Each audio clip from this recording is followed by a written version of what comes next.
down the street one day. A man came up to me and asked me what the time was that was on my mind.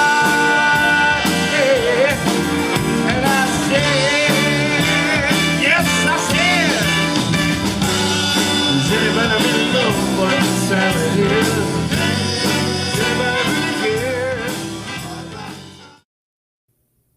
Good evening, everybody, and welcome to Give Back Tuesday. It's Darren and the Music Man, and this is the Business Power Hour. And hey, Darren. Hey, Mr. Music Man, how you doing today? Right, what's going on? As you know, this is my favorite week of the month because it is Give Back Tuesday, and we have an unbelievable guest today. And his charity is just, it's par none. It's the charity, It is in my charity. opinion, in all of Long Island. Yeah. So why don't I'll let you, Mr. Music Man, introduce our guest. You want to talk about how your week was? My week I was guess okay. your week was pretty crappy. My week was. How was yours? Pretty crappy. Okay, so we don't have to talk about My it wife this was in the week. hospital for surgery, so how good but could she's it have doing been? well, right? But she's doing fine. So yeah. that's all good. So our guest tonight is a very distinguished executive director of a big time charity that I'm going to tell you about in a second. But I want to talk about him and the importance of people like him that are in the not-for-profit world. Our guest, Paul, and I won't mention the last name yet. Was a graduate of Adelphi University School of Social Work, and he's had many positions in the human resource community, including being Deputy Commissioner of the Nassau County Department of Mental Health. He's been credited with influencing the passage of New York State Social Work Party legislation, and in 1985, he was selected Nassau County Social Worker of the Year by the NASW Nassau Division in recognition for his work in the areas of social work and political action, and for his contributions in the field of mental health. Paul is also currently a member of the board of directors of Long Island Association. He's also in 2006 recipient of the New York State Liberty Medal, the state's highest honor for his work in relief efforts associated with Hurricane Katrina. Paul's also received the Town of Hempstead. Are you kidding me? How much stuff have you done? Make a Difference Medal in 2012 for his work in responding to Superstorm Sandy. And again in 2020, his leadership in responding to COVID-19. In 2016, there's plenty more. He was named one of Long Island's top CEOs by Long Island Business News. And in 2018, the Long Island Press named him the 2018 Puale list of Long Island changemakers. In 2019, he was inducted into the Long Island Business Hall of Fame by Long Island Business News. Welcome, Paul Pachter. Welcome, Long Island Cares. I bow down to you. Well, that's half the show right there. We can say that.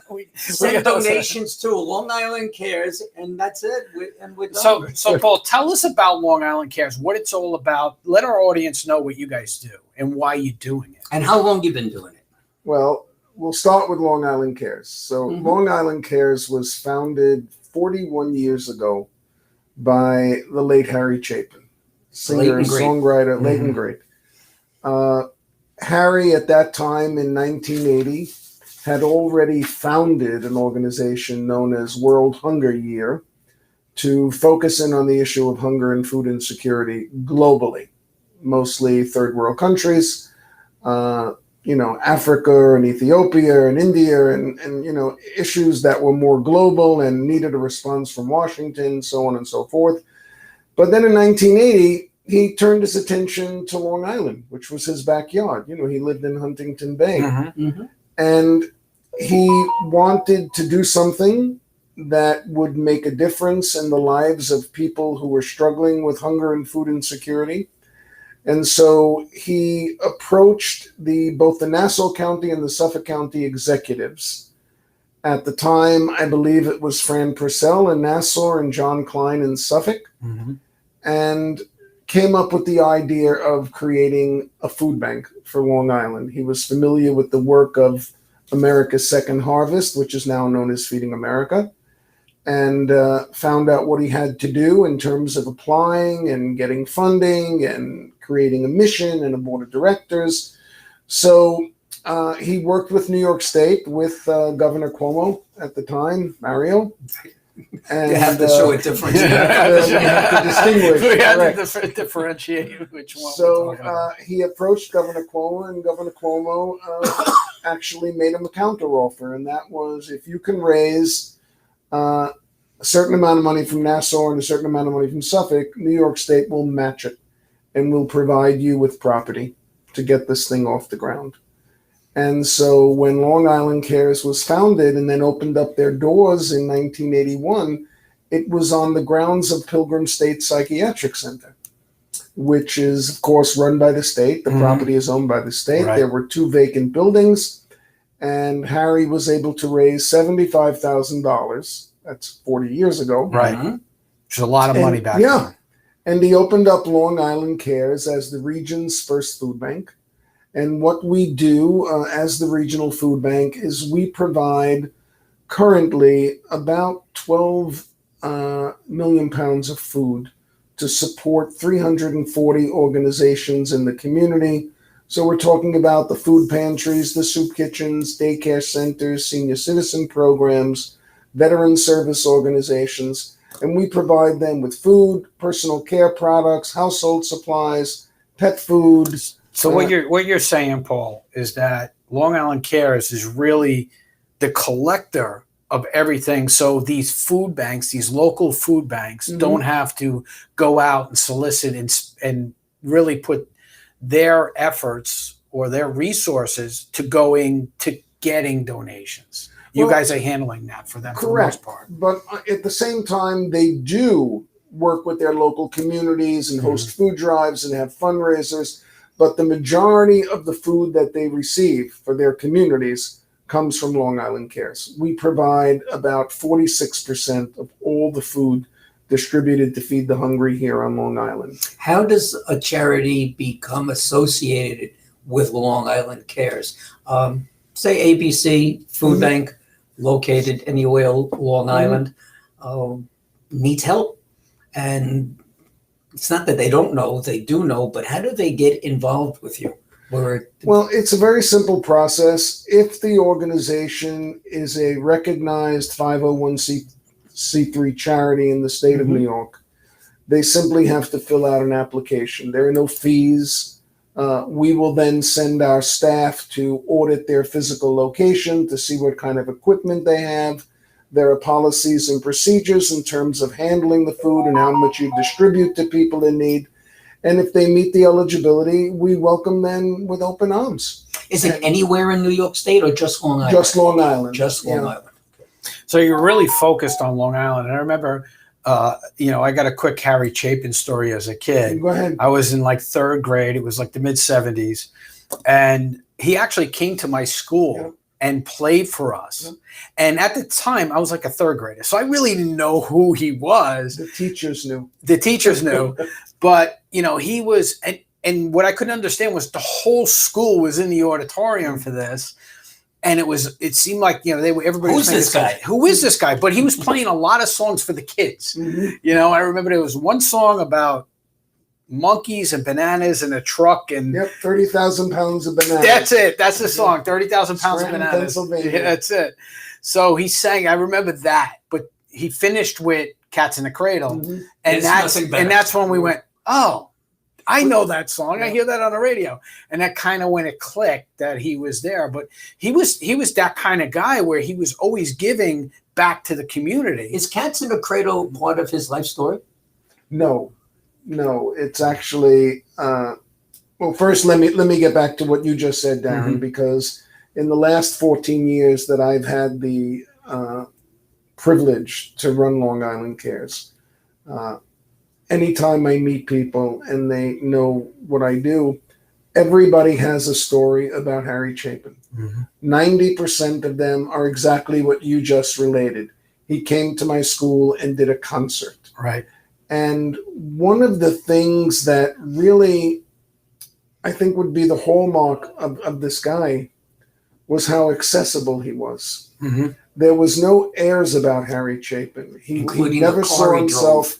Never saw himself as a big celebrity. Mhm. If you met him in the street, he would talk to you. If you met him in a restaurant, he would stop eating and talk to you. And he performed 220 concerts a year. 110 of them were performed for himself Mhm. and the band, and the other 110 were performed as benefits for various charities. And that's who he was. And this issue of hunger and food insecurity, here's someone who traveled the globe performing, who happened to have a very active social conscience, was into things long before it was fashionable or current to talk about gun control. Harry Chapin was talking about it. Mhm. Ending unnecessary wars, Harry Chapin was talking about it. Hunger, anytime you mentioned hunger, it was, oh, that's Chapin's thing. Yeah. And he was able to engage others in this issue. Bruce Springsteen, John Bon Jovi, Billy Joel, many credit Harry as being the spark for the whole campaign about USA for Africa. You know, the song We Are the World? Yep. Many credit Harry as leading that up. In fact, the person who credits him the most is Bob Geldof, who, you know, has said many times, if not for Harry Chapin, there wouldn't be a Live Aid. Yeah. This was what he wanted to do, and of course, he never lived to see it through. Mhm. But everyone's got a story about Harry, and it's usually meeting him somewhere. He was tremendously influential. You know, he has the distinction of being one of the few artists that appeared on The Tonight Show with Johnny Carson 15 times. 15 Wow, that times. many. Every time he was in Los Angeles, whether it was to perform or record, Johnny Carson had him on the show. And it was usually, come on, perform a song, and then let's talk about hunger. Right. And, you know, he had the world stage to talk about this, and left it behind for Long Island as part of his legacy. And here we are, you know, 41 years later. But it took people like you to pick up on his legacy and to carry it through. Now, you have a lot of employees, a lot of volunteers that work for Long Island Cares. How do you get all these people? I mean, the employees we know, but the volunteers, have these been people that have gone through hunger and No, want to do not for the something? most part. No, most of them are fellow Long Islanders who know the organization, who have donated to the organization.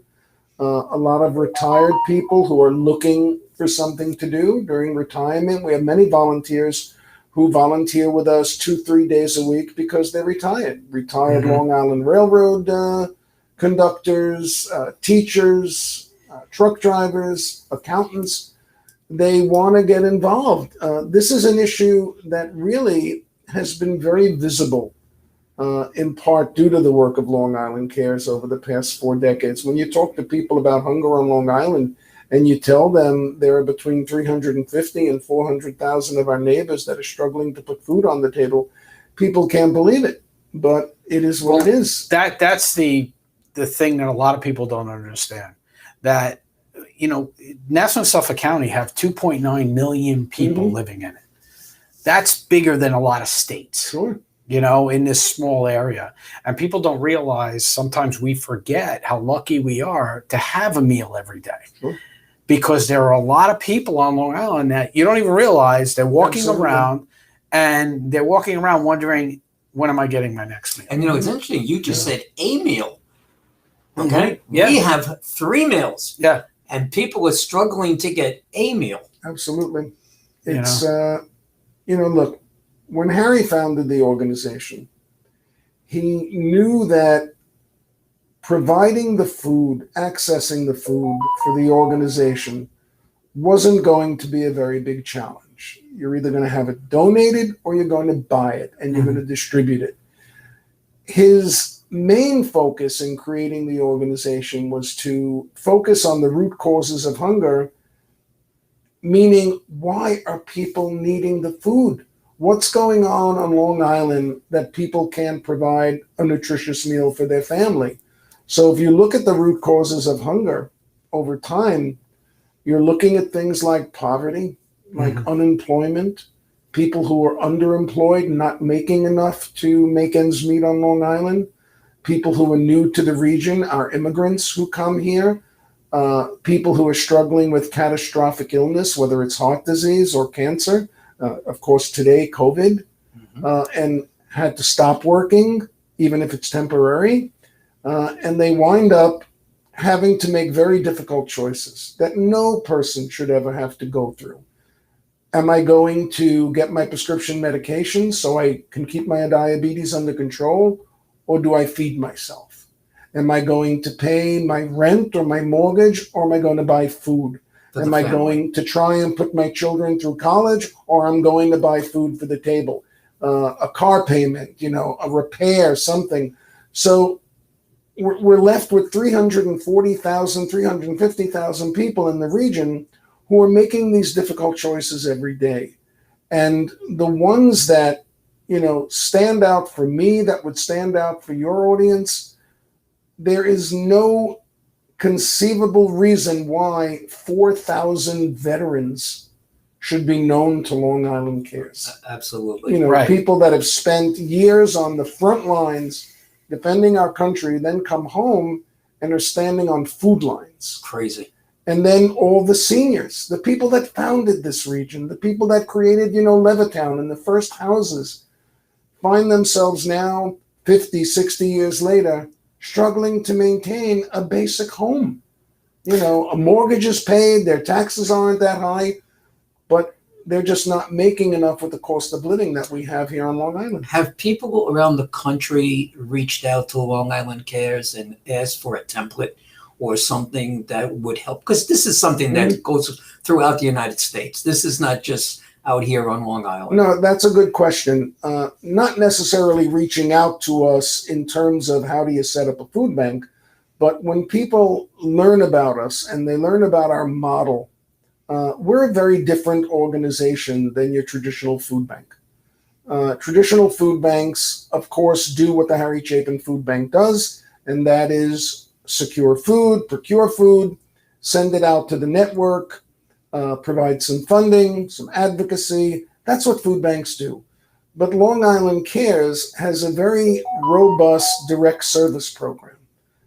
We operate our own pantries. There are 6 of them that we operate. We have mobile outreach programs that deliver food, support services, counseling, personal care, survival products for the homeless. So we do community outreach for veterans, for the homeless, and for seniors. We are the only food bank in the country that operates a pet pantry. So in addition to feeding people, we're feeding families who have dogs and cats. Do you find that that's a very common thing, that a lot of these families that are struggling do have pets? Yes. And I mean, to me, that's unheard of. You really don't hear about that, right? It's like, okay, I'm going to buy. And what I hear is a lot of times people, when they don't have enough money to go buy food, they'll go buy cat food or dog food and eat that. For themselves, as well as if they got pets, they'll buy it. Oh, I'm buying it for my pet. They're actually buying it for both them and their pet. Unfortunately, in our area, and you said it before, the cost of living on Long Island is so high that, like you said, the founding people, the people that built this up, when they get to that retirement age, they just don't have enough to sustain themselves here. Sure. And that's what we see, every single day. So my question for you guys is, if I wanted, or if anybody wanted to donate or help out, you say you got a ton of volunteers. How many people are actually working in your organization? Well, our staff, as of now, today, is 67 people. And then does that include your volunteers? No. And okay. then on top of that, we have a database of about 2,600 volunteers, but on any given week, there's usually 24 volunteers that are working with us, either helping out in our pantries, sorting and repacking food in the warehouse, or driving our vans to do mobile delivery. So, do you do pickups too? Yes. So people, are able to get the services they need because we're 67, backed up by 2-3 dozen people Right. on a weekly basis. We have volunteers that come the same day every week. Mhm. We have volunteers often that come in groups of like 4 or 6 people, neighbors together. So those are the people that come and help us out. But then again, there are also hundreds of volunteers who are doing activities in the community to benefit us that we're not really involved in. So these are people that are hosting food drives, of which on any given day, there could be 50 to 60 food drives going on to support the Harry Chapin Food Bank. Right. Which all we did was provide some posters and collection boxes. So how would, if I wanted to, volunteer, I'm a volunteer. I volunteer through the Civil Air Patrol. So I understand the whole volunteer thing. And when we need to go, we need to go, Sure. type of thing.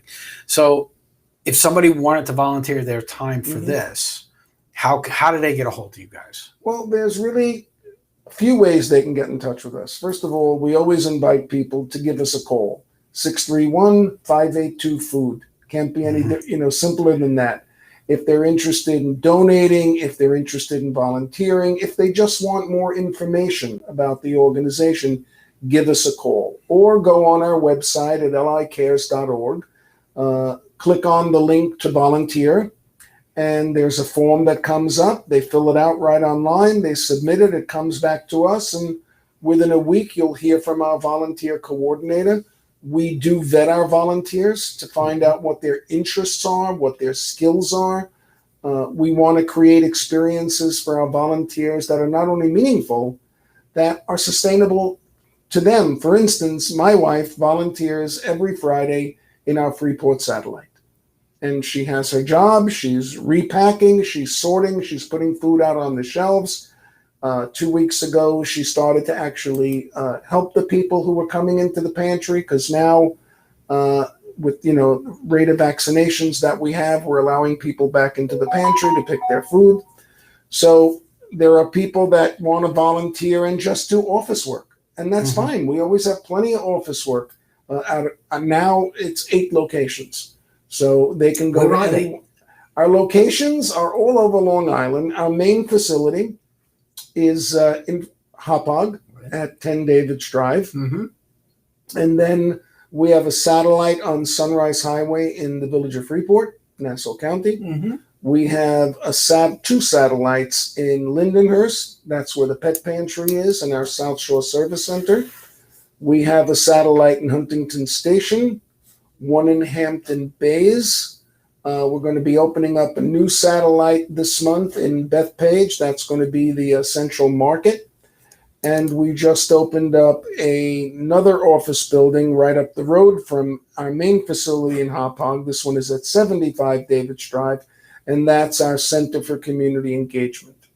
And that focus there is on the root causes of hunger. It's really providing educational programming. It's meeting with allied organizations that deal with poverty, racism, employment, to have a robust conversation about how do we deal with these root causes, what can we do legislatively to change the scenario here for people that need this kind of assistance. So that's where our locations are.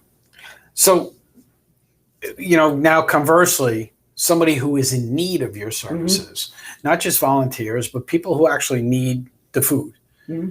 Could they contact you the same way, or is there another way to do it? Do they go to their local pantry, or exactly the same way? Exactly the same way. Call us, go on the website. If you have access to a computer, we're on Facebook, we're on Twitter, we're on LinkedIn, Instagram, TikTok. People can find out more about us through social media. I'm going to tell our audience, don't be shy. I mean, obviously, based on the numbers that you're giving us, Paul, over 10% of our population is in need of your services. Absolutely. In need of food. And that's just what you guys are dealing with. So, there's a lot of people out there. Don't be shy. Don't be proud. And that's sometimes you find, I'm sure you find that where you get these families, especially the parents, who are too proud to ask for help. Well, that's a good point, because that's exactly what happened with the veterans. When we opened up the satellites, we knew that we started to see people come in, and as we vet them and have a conversation as to why you're here, we were meeting a lot of veterans, and we decided that we would carve out one day a week, Tuesday, to be Veterans Day. We call it we call it Tuesday Military Appreciation Day. Okay. And on Military Appreciation Day, we will get roughly 250 veterans who will come to the 6 satellites where we operate the pantries. And they want to come with other veterans. They don't see themselves as being poor. Mm-hmm. They don't see themselves as being, in need, struggling with poverty. But they have certain needs, and pet food's a big need for them. But they come and they are surrounded by other people just like them, and we deal with the stigma that way. I'm sorry. Go ahead. I'm sorry. I didn't mean to jump in, but it's like I'm getting all worked up over this now. But I mean, you made a great point. A lot of people, they don't think they need it because from a financial standpoint, they don't feel that they're poor. Right. They're right on that line. Mm-hmm.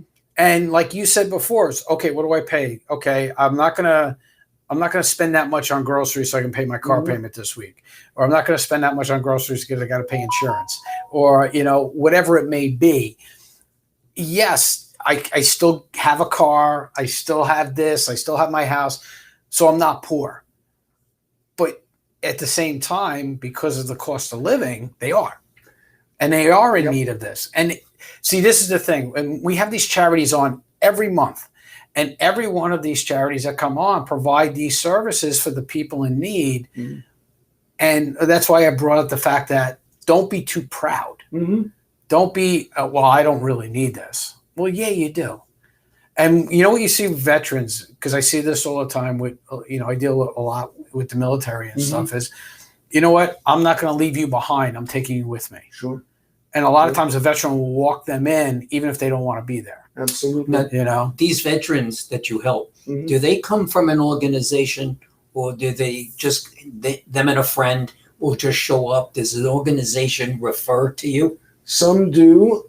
They're involved either with the VA, or they're part of an American Legion post or a VFW post, or they're receiving services, mental health services at a vet center, and they're referred to Long Island Cares if they need food assistance. And, as I said, there's 4,000 veterans who are known to our organization, but it's not just because we feed them. We also have been very successful in the last 5 years with our Vets Work program in placing 253 veterans in gainful employment. You see, now, this is a hidden secret. Yes, it is. Our job, about something else, our job is to get the word out, okay? And it's not going to go out far enough just from us. Sure. We're a small podcast, local, Long Island, great. So we'll help some people, and 5,000 people will hopefully tune in and listen to this. Sure. But we got to get those 5,000 people to talk to 5,000 other people, to talk to 5,000 other people, to spread the word. And as you know, what could we do to help you? Well, exactly what you're doing now. If you're able to share information about Long Island Cares with your viewers and your listeners, and they're 5,000, and hopefully those 5,000 tell another 5,000, it keeps going on. And people on Long Island genuinely are very generous, and they want to give. One of the things that I think separates Long Island Cares from many other charities is that when it comes to the overall budget, which is now $36 million, how much of our budget is raised on donations from the community? And it's about 43%. And most nonprofits don't have those numbers. They may 5%, 10%, maybe 20%. But this is who our organization is. Harry Chapin had an incredible fan base, millions of fans, sold millions of albums. These people have not forgotten him. If you mention Harry Chapin, it's just what you said, Darren. they don't make the connection immediately, but if you mention Cats in the Cradle, it's all over. Oh, I know that song. Well, I didn't know he did that. Yes, that's right. I didn't know that's who he was. I know the song. I didn't know who performed it. So people have a great fondness for Harry, and of course, the way he died. That, horrible. That really. Well, he was on his way to a charity event, yes, wasn't he? Yes, he was. Going into Central Park, if I remember correctly, Eisenhower Park. So he on Long Island. So he was going to a charity event on Long Island for this purpose when he got into that terrible car accident. It's interesting because before you had mentioned he was an everyday guy. He was driving a Volkswagen Rabbit. That's correct. He didn't take his money and go spend it on a luxurious car because he could have. He was one of the people. Yeah. He was every man. You know, what people say today about Bruce Springsteen and how he connects to people. And he's seen as, a working man's performer. That's who Harry was. He had no airs about him. He didn't put on fancy clothes. He was very accessible. That's a great compliment to people like him, that you could see him on the street, and instead of having to walk around him or, not want to interrupt or, call him over for a side, he was there. He was there. On that note, we're going to take a break. We're going to take a quick break. When we come back, we're going to talk more about Long Island Cares and the Harry Chapin Project and how you can help and how we can help you get help. We'll be right back after these messages. Stay tuned.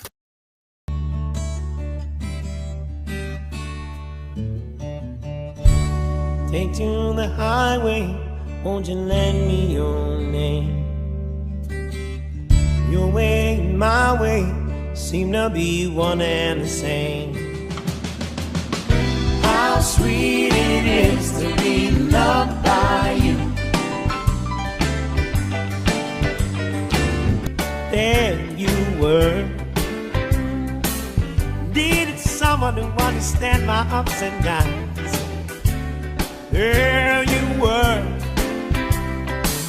with sweet love and devotion, deeply touching my emotions. I won't stop, thank you baby, I just won't stop, and thank you baby, yes I do.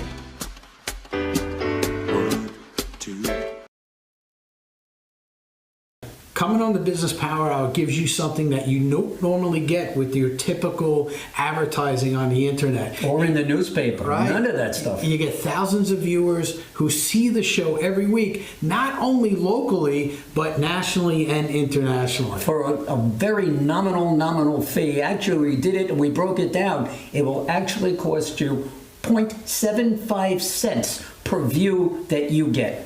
That's it. All right, so if you're interested in being a guest on the Business Power Hour with Darren and the Music Man, please give me a call at 631-698-9696 or email me at norman@friendentusa.com or call Darren at... You can call me at 844-987-CBMS. That was 844-987-CBMS, or email me at Darren@bphdmm.com. I think I'm going to get in touch with you also. Yeah? I am, to make sure that you get here on time. Oh, okay. Yeah. All right? It's the first time ever I've been late. Pachter aquata, also known as the money tree, is a tree that flourishes in the tropical rainforest. Unlike other trees, it depends on 5 separate trunks to prosper, each one bringing its own share of water and nutrients to the leaves. Like the money tree, your business has many different trunks that need your attention. Sales, marketing, finance, operations, and culture. Fail to cultivate any one of these and the whole tree collapses. I understand this better than anyone else, which is why I developed my Prosperity Tree, a program designed to address all of these areas, not just one or two. We help you identify who you are as a company, define your direction, and assist with developing the systems that will enable you to scale your business the most efficient and effective way, allowing your company to bloom into your own prosperity tree. So plant your tree today by visiting myprosperitytree.com or call us at 844-987-CBMS. That's 844-987-2267. Coming back now. Okay, welcome back, everybody, to the Business Powwow with Darren and the Music Man. And we have the Executive Director of Long Island Cares, Paul Pachter, with us today. Paul, I want to ask you a personal question. Where did the E come from at the end of your first name? when I first, we'll get into how I got to meet you and whatever. I called your office. I said, "Can I speak to Puale, please?" I said, "Who's Puale?" It was something I did in 1972. Having visited a numerologist on a trip to Los Angeles, and they were looking to balance. Your life is balanced, but your name is out of balance. You need another letter, and we added the E. So wait a second. A numerologist told you to add another letter? The numerologist said you're a very organized person. Mm-hmm. And you see things, and things have to be even, and there's always a beginning, a middle, and an end, and you plan, and yet your name is not in balance. I said, what does that mean? They said, well, you have 7 letters to your last name, and you have 4 letters to your first name. If you had 5 letters to your first name, it would line up perfectly. And I said, oh, that's interesting. And it was at the same time that Dionne Warwick added the E to her name. So you were like, okay. And I said, all right, well, all right, add So the you E. legally changed your name? Yes, and it has served me very well. God bless. So these years. So what's the person's name? I need help. So, I didn't ask you this question in the beginning, but I think I should have did you ever get to meet Harry Chapin before all of this? I know you've been with Long Island Cares for 14 years now, right? But when he first started all of this stuff, working in Nassau County and that, were you able to meet him? I was scheduled to meet him on July 16th, 1981 at 3:00 in the afternoon. That was the day he died. Mm-hmm. At that point in time in 1980, I was working in Nassau County. I was also the president of the National Association of Social Workers in Nassau County, 2,000 social workers. And I remember reading about Harry and Long Island Cares. Mm-hmm. Being in the mental health system, I was very familiar with Pilgrim Psychiatric Center. Right. And so when I read that Long Island Cares was a food bank and they were opening up on the grounds of Pilgrim, and they were looking for volunteers, and it was a startup organization, I wanted to reach out to Chapin to see what I can do to help mobilize social workers to volunteer, to collect food, to work with him on advocacy issues. And Tom Galata, who at the time was the presiding supervisor of the town of Hempstead and was a friend of mine, I called him up and I said, look, do you think I can have 5 minutes of Harry Chapin's time? And he said, absolutely. He's doing sound check at 3:00. Be in the park. I'll let people know you're coming. I never made it to the park that afternoon, and neither did Harry. Mm-hmm. And to find myself now running the organization that he founded, we must have had the conversation somewhere. That's the balance in your name. All I was doing was to ask him, how can we help? And now...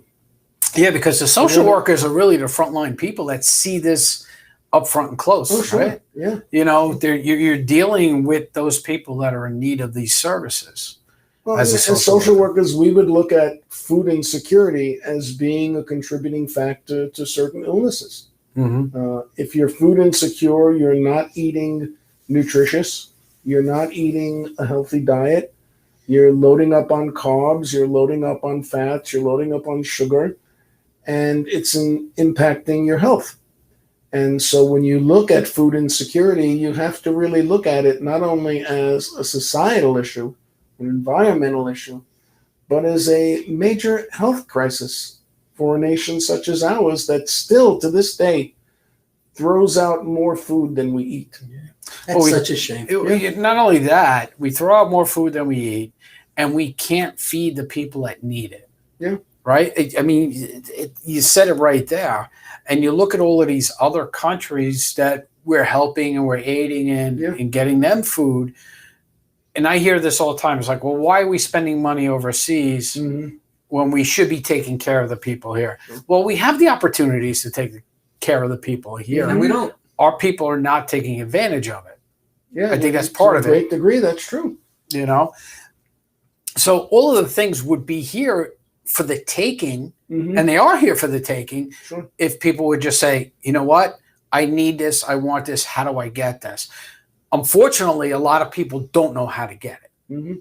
They don't, and I'm sure you see it as a social worker, and that's, I guess, part of what a social worker will do is say, hey, you need this. Let's see how we can point you in the right direction. Yeah, absolutely. And that we do a lot of information and referral and linking people to other resources. One of the really meaningful things about our satellite locations is our ability to bring in allied organizations to work with us. So on any given week, you could have representatives from Emblem Health or United Healthcare setting up a table in our satellites to talk about the healthcare exchanges for people who may not have health insurance. They don't have Medicaid or Medicare. We have English as second language classes provided every Friday in our Freeport location. So it really is looking at an individual holistically, knowing that food is the catalyst why they came to Long Island Cares. But then as we meet with them, as we do an assessment, we realize the other needs they have, and hopefully we're able to address them. And we knew early on working with the veterans that one of their biggest needs was civilian employment. And, you know, many of them said to us, look, if I go for a job, the first thing that they offer me when they heard that I did, 2 or 3 tours of duty in Iraq or Afghanistan is, oh, you're in Afghanistan for, 3 terms. Great. We're looking for security officers. Yeah, they don't want to do that. They don't want to be a security guard just because they carried a gun. Yeah. That's not who they are. Those that have computer skills want to work in information technology. Those that, worked with the numbers and the databases, there's jobs that they want that have nothing to do with being a security guard or a night watchman or, driving a truck. Just because I drove a 2-ton personnel carrier in Iran doesn't mean that's what I want to do when I'm back home. So we've been able to place more than 250 people in gainful employment, civilian jobs that meet their skills. Now, this could be really cool. Go ahead. We have a client, a friend, who's been on the show many, many times. He's also an officer of the American Legion. My brothers. Yeah. Who's going to be on the show in a couple of weeks? He's going to be on in 2 weeks. He works for he's called Medicare Mike. Would an introduction to him help any of the soldiers, the vets, in an intro to help them maybe get some? Well, one of the other things that he does is he's a veteran advocate. So, he's providing the veterans everything that they need as far as benefits and, making sure they're getting all it. Because that was a big problem, especially back in the 70s and 80s and 90s, where they didn't tell you what you were entitled to as far as benefits go. So a lot of veterans walking around don't even know what they're entitled to. Absolutely. And Medicare Mike is one of those guys that makes sure that they get what they need. And he's emphatic about it. That would be extremely helpful for him to meet with our veterans outreach staff and our care coordinator, because there are probably resources we can help him with, and definitely resources that he can help I have us. him call you? Absolutely, sure. Yeah. Sure. His name is Michael Brothers. Okay. Just that simple. Yeah. We'd be very happy Got an advertisement. to welcome him to any of the satellites. Like I said, every Tuesday is Veterans Day. Yeah, That is awesome. He would be an ideal guy, and he has connections to specialized insurance for vets. He happens to sell his Medicaid, Medicare through a advocate, right? Advocate Yeah, Insurance. there's a veterans-owned company that provides services for the veterans to ensure that they have everything that they need. And there's additional insurances and things like that that you can get through them. But their main goal is to ensure that all the free services they're entitled to, they're getting. He would be an invaluable resource for my staff. Yeah. And we can introduce you to the owner of Advocate Insurance. Actually, Mike will. The gentleman that runs the division where he's at in Pennsylvania is former Lieutenant Colonel. Great guy. And we're very involved with them. So I will go and do it. Speaking about involved, you get grants, you get donations. How else do you raise money? Because you never have enough. Nobody does. I mean, especially when you got a charity, you never have enough. There are things that you need to do. You got to do marketing. You got to do brand, like letting people know about the Vets organization. I mean, I'm involved in not-for-profit. I didn't know, and if I don't know, I would imagine a lot of other people don't know. I'm sure. So what do you do to raise? Well, we have contracts with government, with the federal government, with New York State, with both Nassau and Suffolk County, to operate certain programs tied to the food bank itself. And then many of our direct service programs, which we established, were able to come online because we have 8 people working in our fundraising and development department that all they do is raise money. And we've been able to secure many foundation grants, corporate support, corporations like Bank of America, like Island Federal Credit Union, trying to think, Wells Fargo, Stop and Shop, ShopRite. So we raise a lot of money through foundations and corporate giving. And then, as I mentioned, 43% of the dollars we raise come from people like you and me that support the organization, whether it's with $25 contribution or a $10,000 contribution. And we have about 27,000 donors who support Long Island Cares on an annual basis. Some people support us with a monthly giving program. Other people will call us because they're interested in a specific program, whether it's our mobile outreach to the homeless or for seniors or the pet pantry, and they want to donate specifically to that program. We have plenty of people who donate to us specifically to support our Veterans Outreach Program. And we are out there. We are very visible.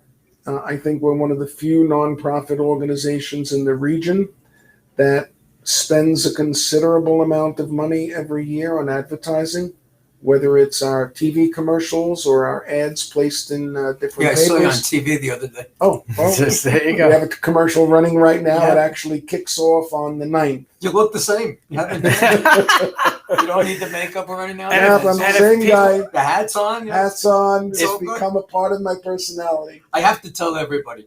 I have been. Well, we're talking about special programs. You mentioned special program. We are doing a special program Correct. together. Yes. We are doing a concert, and the concert's going to take place on October 2nd, and it happens to be my Stevie Wonder live tribute concert that we're bringing, which is starring a gentleman by the name of Gabriel Bello, who is an international recording artist and has a show called Natural Wonders, which is all about Stevie Wonder. It's his music.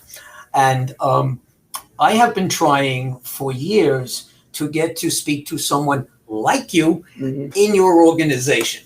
And the expression, it's not what you know, it's who you know. Sure. I just mentioned somebody's name and automatically I was through the door when you and I met. Okay, it took 4 minutes. Okay, if you want to do that, yeah, it's great. It will be our pleasure to go and do. So Friend Entertainment has the pleasure of on October 2nd at the Belmore Theater. Originally, if you remember, we were going to stream this before they opened up venues. Now we opened up venues, so now we're able to do it to a live audience. And I think we have let's give it a little preview of what you're going to see on October 2nd.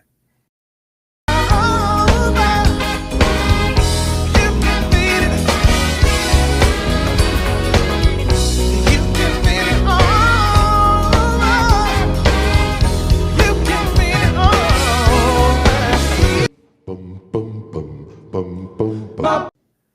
All right, so that's